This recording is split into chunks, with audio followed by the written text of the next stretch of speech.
Mag-iingat daw tayong lahat dahil alam nyo ba na yung haunted doll na si Annabelle ay paggala-gala at gumagawa ng kasamaan? Si Annabelle ngayon ay pumupunta sa iba't ibang lugar.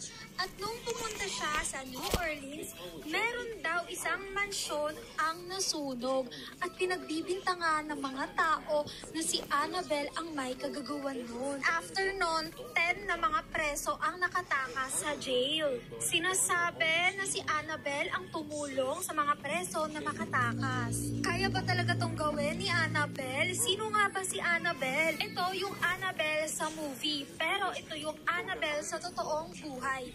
At ayon kay Sisi, sinasabi daw nung may-ari kay Annabelle na napapansin or nakikita daw nila si Annabelle na gumagalaw, kaya kinulong nila ito sa isang lalagyan. Pero paminsan-minsan nawawala pa rin daw si Annabelle.